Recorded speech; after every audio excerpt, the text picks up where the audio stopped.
Hi, this is Supriyo. Today we are going to cover the financial markets, so the money markets and the capital markets. Now I can actually write a book on this entire topic. It is huge, so we don't really need to know each and every single thing. We are just concerned with the things that are useful to us in the examination. So I have shortened things and I'll try to give you a comprehensive coverage of all of the things that are required, and later on if required we can cover some other things in depth. But let us just get an overview into the money and the capital markets. To begin with, we have to look at the word. So it is market, right? So how is a market actually created? A buyer and a seller, whenever both of these two entities come together, we create a market. We have all dealt with markets. We have been the buyer or the seller, and this is just the financial market. So it all deals with the money. Let us take a look at the two types of financing first. So that's very important to understand. So there are basically two kinds of financing. So first is the debt financing and the second is the equity financing.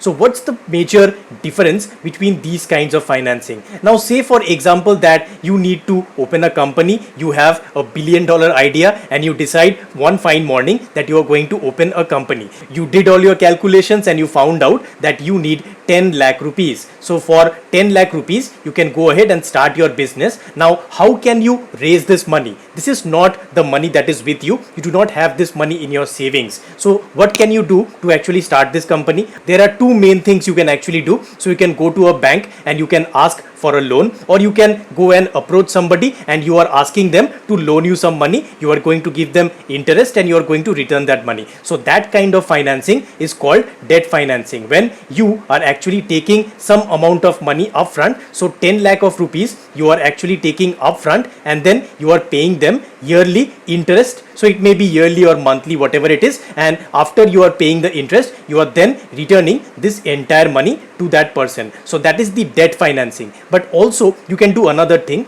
You can also go for equity financing. So what is this? In this type of financing, you go ahead and ask somebody for that 10 lakh, but you are saying that I am not going to give you interest, I am not going to give you any other money back, but what I am going to give you, I am going to give you ownership in my company. I have $1 billion idea. So if you give me 10 lakh rupees and I will just give you maybe 20% or 30% of the company, or whatever it is, some percentage of the company you are going to be owning, and in return later on when the company becomes big, then you are going to get a huge payday. So that is the equity financing. Now you must have heard a lot about the IPOs, right? The initial public offering. So in the IPO you are actually doing the equity financing. You are giving shares of your company to the public and then they are giving you money. So some part of the company they are going to be owning, and you in turn are going to get the money out of that transaction. So that is how the equity financing works, and usually right now it is done over the stock exchanges. So there are two main stock exchanges in India. There is the NSE, which is the National Stock Exchange, and also the BSE, which is the Bombay Stock Exchange. Now remember that BSE, this is actually Asia's oldest stock exchange. So always remember that it's a very important institution. So primarily we have these two important stock exchanges and others are there, but they are not that much important. We are usually dealing with these two. Now that's all about the equity financing. But about debt financing, remember that it doesn't have to be loans only. So there is another thing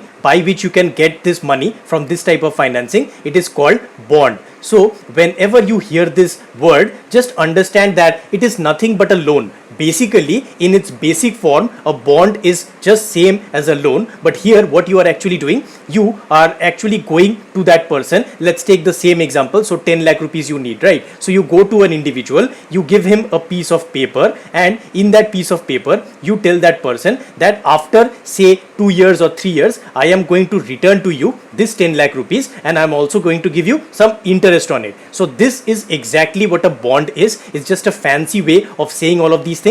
Remember, there is something called a coupon whenever you are discussing a bond. So a coupon is just nothing but the interest payment on a bond. So if you are just taking that money, that 10 lakh rupees from somebody, and you are saying that 10% you are going to give as coupon, so that means that 10% or 1 lakh rupees you are going to give to that person each year as interest because you have issued the bond to him. So that's all about the coupon. And just remember that sometimes bonds are issued at a discount to their face value, and sometimes they do not have any coupon payments. So those types of bonds are called zero coupon bonds or ZCBs. So this is also something that is very important to remember. So understand this concept very well, that if you are actually borrowing 100 rupees and then you are paying back 110 rupees, so this means that 10 rupees that you have paid back, that is the interest, right? And in the same way, if you had actually borrowed 90 rupees and you had just returned that 100 rupees and you did not pay any interest, so that is basically how a zero coupon bond actually works. You are not paying interest, but it is issued at a discount to face value. So at the end, you are basically just returning the face value. Now there are many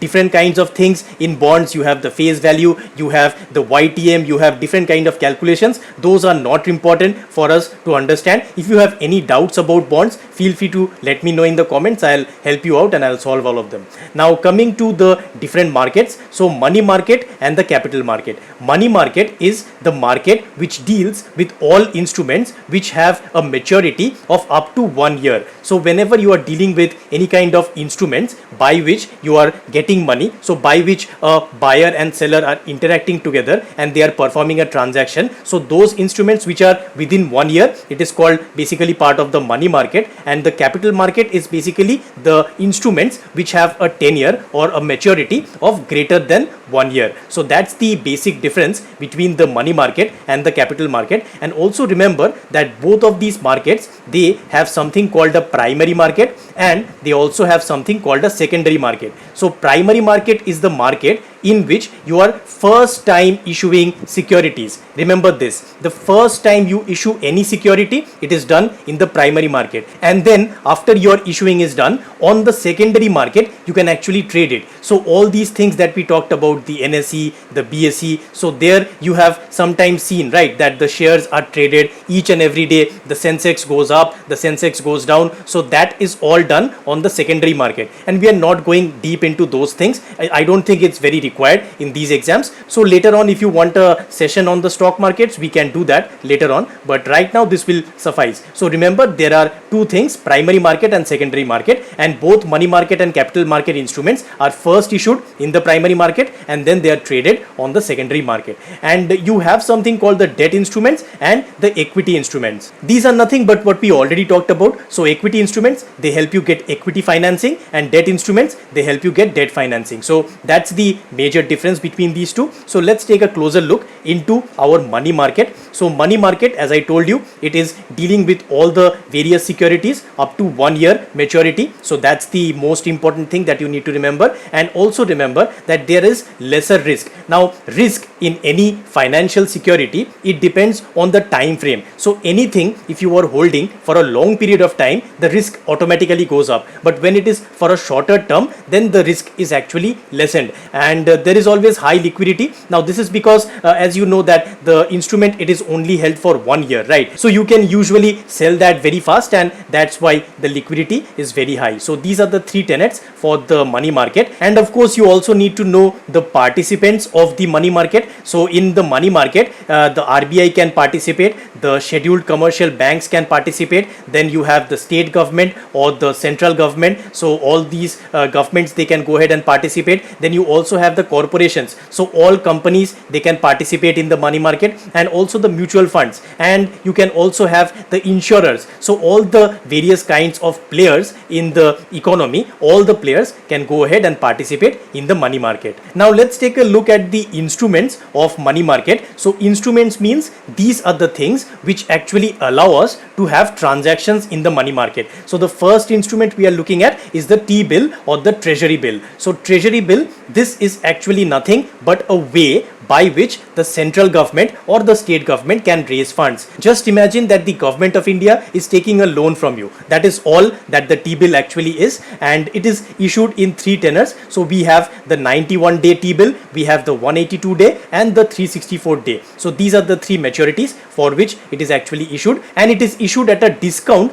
to the face value. As I told you in the bonds, that you can issue it at a discount and later on you can pay the full price, and effectively that interest is is actually received. So this is also something called a zero coupon bond. So all the T-bills, they are zero coupon bonds. Just remember that. And there is also a variant of the T-bill. So that is the cash management bill or the CMB. We have talked about this in the previous lesson. So go ahead and check that video if you want. It's very much useful for short-term borrowing of the government, and the tenor of the CMB, it is up to 90 days only. So because we are taking the T-bills from 91 days, so up to 90 days, we are just making do with the cash management bills. And this T-bill, as I told you, it is issued by the government of India, and actually RBI is issuing it on behalf of the government of India. And also the state governments, they are issuing something called the SDL or the state development loans. So that's also a similar thing. And also very important, remember that T-bills are issued in multiples of rupees 25,000. So they can't go and just ask for 100 rupees. Minimum 25,000 rupees they have to issue these T-bills for. So that's the minimum figure, and in multiples of 25k they are issuing it. And T-bills are auctioned by RBI every week on the Wednesdays. So there is some complication here about the reporting or the non-reporting week. So what it actually means is that in the NDTL calculation, so basically it is done fortnightly, as we talk, right? So on Friday the bank actually tells RBI the NDTL figure, and the Friday on which they tell this is called the reporting Friday. So that's why the reporting or non-reporting week sometimes you are going to hear, but I don't think it's so important because these specifics are never asked in the examination. And the T-bills, they are safest but the lowest yielding money market instrument. Of course it is the safest because it is issued by the government of India. There is no chance of any default, and that's why it is the lowest yielding, which means that you are getting the lowest amount of interest from these instruments. And the 14-day T-bills, they are no longer used. Earlier we used to have the 14-day variant, and right now it is not used because for those short tenors we have something called the WMA or the ways and means advances. We are going to look at it. And now let's see the next instrument, which is the certificate of deposit or the CD. Now in a CD, it is basically, think about it as a bank is asking for a loan from you. That's all it is. A bank is actually collecting funds through a CD. And so a CD is a negotiable money market instrument. It was first issued in 1989, note that, and it is issued in demat form. So it's not issued in physical form but only the dematerialized or the virtual form, or it's issued as a issuance promissory note against funds deposited with the bank or financial institution. Now first, what is a promissory note? Promissory note is nothing but a piece of paper in which you are writing that I owe you this amount of money. That's all it is. There are many complicated terms for simple things. It's just an IOU, nothing else. And why it is called issuance promissory note? Because when I need the money, I need to wait for a certain amount of time before I can get the money. So there is a time frame before calling the promissory note and getting the money. So that's all it is. We don't really need to go into the specifics of that thing.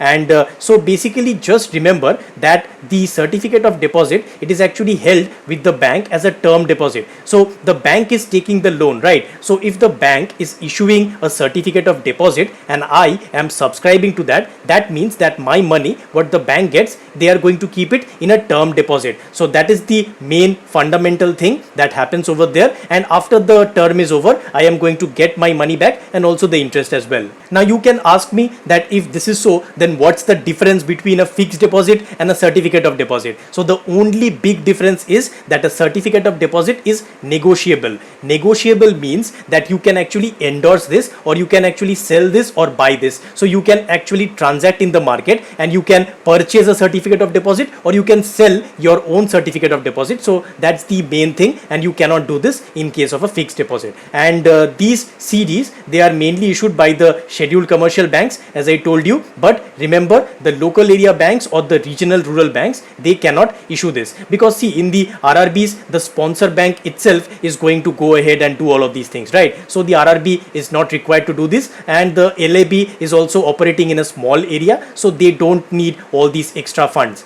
And also the permitted all India financial institutions are also permitted sometimes to issue their own CDs, and these CDs are also issued at discount to the face value, and they are done in multiples of 1 lakh rupees. So that is also very important. And also this is another another important thing to remember, that the maturity of a certificate of deposit varies. So the maturity, if a bank is issuing it, is the minimum of 7 days and a maximum of 1 year. But if it is a financial institution that is issuing this CD, then the minimum maturity is 1 year and the maximum is 3 years. So in this case, it is no longer a money market instrument, it becomes a capital market instrument. And the banks, they cannot grant loans against CDs. So any kind of loans cannot be given to you on the basis of you having a certificate of deposit. Now let us move to the next one, which is the commercial paper. So commercial paper, remember, a CP is a way in which a company is actually raising funds. So that's the basic thing. So these are unsecured and they are issued also in the form of promissory note, as we already discussed, and these are issued by corporates or the primary dealers and permitted all India financial institutions. And it was done first time in India in 1990, and they are also issued at a discount to the face value. And also very important, they are done in multiples of 5 lakh rupees. So sometimes questions can be framed from this. And the maturity minimum is 7 days, maximum is 1 year. And another interesting thing about the commercial papers is that they must be rated by 2 credit rating agencies and adopt the lower of the 2 ratings. So the credit ratings, remember, bond ratings you must have heard, right? So the minimum credit rating for any commercial paper is a A2. So remember this, and remember that there are mandatory 2 ratings that the CP must be undergoing, and the lower of the rating needs to be used by that company to raise the funds. And it is a popular instrument, as I told you, for companies to raise funds. So this is a instrument by which the companies can be raising their funds whatever they need. And finally we come to the last portion, which is the WMA, call money, and the CBLO. So the WMA, as I told you, ways and means advances. So the section 17(5) of the RBI Act, via this the RBI gets power to actually issue this, and with the WMA the RBI helps the center or the state government to tide over temporary cash flow problems. So any kind of temporary cash flow problems for a short term, it is solved by the ways and means advances. And the max term for this is 90 days. Remember that the T-bill minimum term for that is 91 days. So up to 90 days you can go ahead and do it by the WMA. And the interest charged for the WMA is the repo rate. And also remember that there is a OD facility in the WMA. So it means that if your WMA limit you are actually crossing and you are taking more funds, then you have to pay repo rate plus 2%. So that is the WMA, and basically it is used by the state governments and also the central government to take some funds from the RBI for the short term. And now we go to the call money. So what is call money? It is just nothing but interbank borrowing. So consider that HDFC Bank and SBI, they are actually trading with each other and they are transacting. So that is done in the call money market, and this is done also without any kind of collateral. So it is unsecured borrowing, and only the banks and the primary dealers are allowed, and the tenure, it is overnight only. So you have to return the money within 1 day. So this is all about the call money. And then we have the CBLO, or the collateralized borrowing and lending obligation. Now just remember that call money, it is between 2 banks, right? But there are some people who want these funds, but they are not banks. So where will they go? So they go to the CBLO. So SCBs, of course, the scheduled commercial banks, they can do it. The primary dealers can also do it. Plus the folks who cannot access the call money market, like the insurers, the mutual funds, the NBFCs, the financial institutions. So all the different kinds of financial bodies, they can go ahead and they can raise funds using the CBLO. Here they can get funds for up to 1 year tenure, and it is very interestingly the largest overnight segment in India. So the most funds are actually moved through the CBLO, and it is managed by none other than CCIL, which is the Clearing Corporation of India Limited. So there is no settlement risk. Remember this, that if somebody asks you what is the difference between call money and the CBLO, the main difference is that call money market, it is unsecured, right? But in CBLO, it is a secured market, because CCIL is the middleman and there is no settlement risk. So there is no chance that somebody tells you that I cannot pay. That will simply not happen. And it is also called the tradable repo. So it's a separate name for the CBLO. And another 2 things that you need to remember, what is the notice money? Notice money means any interbank borrowing, which is from 2 days to 14 days. So the overnight, it is called call money, right? So the notice money, it is from 2 days to 14 days, and the term money, it is the bank or FI borrowing for 15 days up to 1 year. So all the different timings of the borrowing, we have some names for it. So just remember these things. Sometimes questions can be framed from all of these things. So that is all about your money market instruments. Now you move to the capital market. So as we talked about, in the capital market, it is greater than 1 year. Of course, the risk is higher because, as I told you, if you are holding the instrument for a longer term, then the risk automatically increases and the liquidity is variable. So this is because some instruments can be highly liquid, other instruments are not that much liquid. And of course, there are various kinds of instruments. So the different loans which are for a long term, they are part of the capital market. Then you have ECB, or the external commercial borrowings, whereby a company can get funds from out of the country. So that is done using the ECBs. And the dated securities, so these are the government securities or the gilt edge securities. They are also called the gilts. So gilts, basically this is nothing but the security that is issued by the government. So any country, when they issue any security, it is called a gilt edge security. And then you have the long term bonds or the debentures and the municipal bonds. So municipal bonds are the bonds issued by any kind of city. So you can have any city's municipality going ahead and issuing bonds. It is mostly done in the international market, but sometimes it is done in India as well.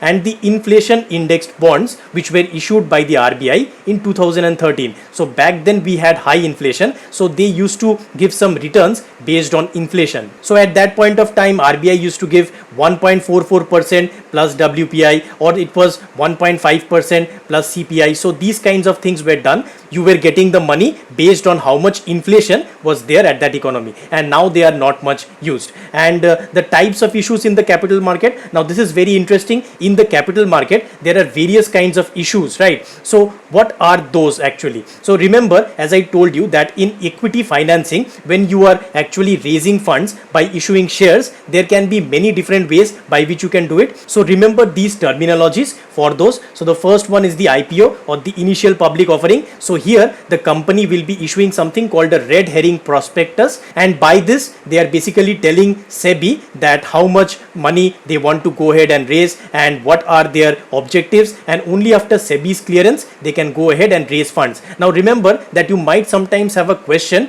who is the regulator of the capital market in India? The answer for that will be SEBI. And another question, who is the regulator of the money market of India? So the answer for that is RBI. Although I will tell you that there is a lot of overlap. So sometimes RBI and SEBI, they work together in various kinds of regulations, but those are not that important from an MCQ point of view. So basically this red herring prospectus is given with the SEBI, they approve it, and finally it is issued in the market, and the retail or the corporate investors subscribe to the IPO. Remember another thing, for the retail customers, the limit in an IPO, it is actually 2 lakhs. So that is your limit for a retail investor, and of course it depends on whether you are lucky enough to get your name in the IPO, because sometimes what happens, that say for example that a company wants to raise only 1000 crores, but there are a lot of people who want those shares. So what happens, there is something like a lottery system by which you can get or you might miss that. So that is how the IPO actually happens. So we'll get into that later on if required. Just remember another thing called the ASBA, or the application supported by blocked amount. So what is this? Basically in an IPO,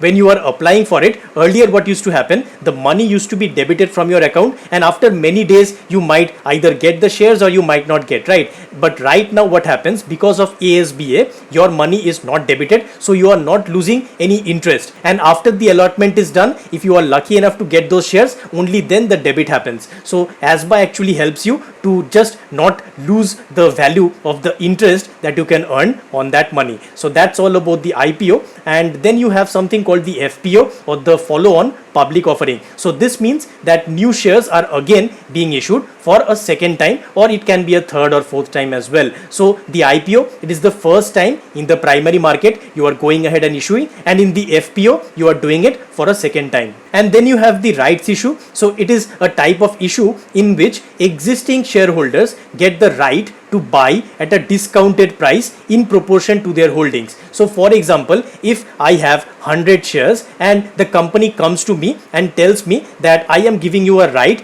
to buy 100 more shares, but this time you do not have to pay the price that is there in the market. So I don't have to pay the market price of the share, I can get some discount. So if I go ahead and buy them, it is called exercising your right, and you might not exercise as well. So in the rights issue, you can get the right to buy those shares at a cheaper amount. But remember, if you are doing that, your number of shares are increasing, so the value of each share, it will be decreasing. And then you have something called the private placement. So in the private placement, you are not issuing the shares in the open market, but only to the private investors. So this means you are not issuing in the open market, but only to a few selected investors or institutions. There is also something called the QIP, or the qualified institutional placement. So in the QIP, you are offering the shares to only huge financial institutions, and you are not offering it to any smaller individuals. So that is also similar to a private placement. And there is something called the OFS, or the offer for sale. So in this, the promoters who have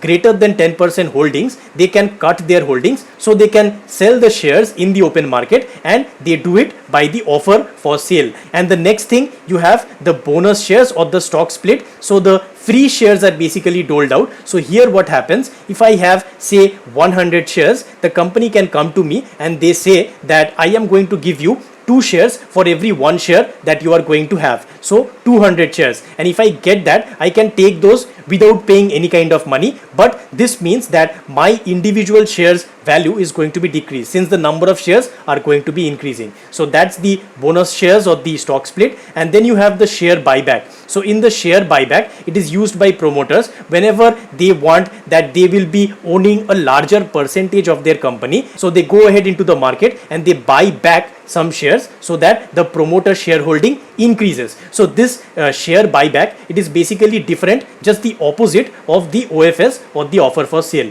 So remember that. And then you have something called the ADR, GDR, IDR or BHDR. So ADR means American Depository Receipt. Say for example, I have a company, I want to actually list the shares in the American market, but I do not want to go ahead with all the different kinds of compliances and all the other things. I can do something called an ADR or the American Depository Receipt, by which shares of my company can get listed on the NASDAQ or the New York Stock Exchange or any other American stock exchange, and I can raise the funds from the investors from that American market. So that is done via the ADR. The GDR is the same thing, but the Global Depository Receipt, as it is called, is done in Europe. So it is not in America, it is done in Europe. And there is also something called the IDR, which is not much used. So it is the Indian Depository Receipt, or sometimes called the Bharat Depository Receipt. So this is when a foreign company wants to do the same thing. So the foreign company wants that their shares will be subscribed by Indians. So it's basically the reverse of the ADR, the IDR, by which the foreign company can raise funds from Indians by issuing in our stock market. So that is all about these things. So this is the various kinds of terminologies that are important from our exam point of view. And then we have the VCF or the angel investors. So VCF, this means venture capital fund. So let's go back to our $1 billion idea. I know that my company has great potential, so I go ahead and ask to raise funds from a venture capital fund. So a venture capital fund basically selects startups which are very promising, and then they give some money to that startup in exchange for equity. And the same thing is done by the angel investors, but the main difference is that VCFs are huge firms, so they have a lot of money and their main business is actually investing. But the angel investors, they are just small individuals, they are just rich people or the HNI people who go ahead and want to invest a certain portion of their income into some promising startups. Finally, the liquidation preference order, when a company is actually liquidated, who will get their money first? So the bondholders, the people who have given loans, external commercial borrowings, secured creditors, they are going to get their money first. Then the unsecured creditors will get the money. So the suppliers, the vendors, etc. Then the salaries are paid out, expenditure of the company is settled, the operating costs are paid out, and then you get the taxes to the government. And only after that we have the dividend payout. So dividend to preference shareholders. So preference shareholders means that these shareholders, they get some equity in the company and their shares have a value which is higher than ordinary shareholders. That means that they will get money first in a liquidation event, and then the dividend to the ordinary shareholders. So these are the equity people. Understand this. And these are basically the debt people. So debt financing, as you see, always first the money is given out, but the equity financing is always at the last. And if anything is left, then it goes into retained earnings of the company, so the company can go ahead and use that to settle any other different liabilities that it has, and that's all that is actually done. So finally we come to the end of our session on financial markets. I hope you could understand most of the things. If you have any questions, feel free to let me know in the comments down below. If you enjoyed this session, please leave a like and share it with your friends, and if you want to see more of this kind of content, please click on the subscribe button and do not forget to click the bell icon so that you, my friend, do not miss any future update. I'll see you in the next video. Bye bye.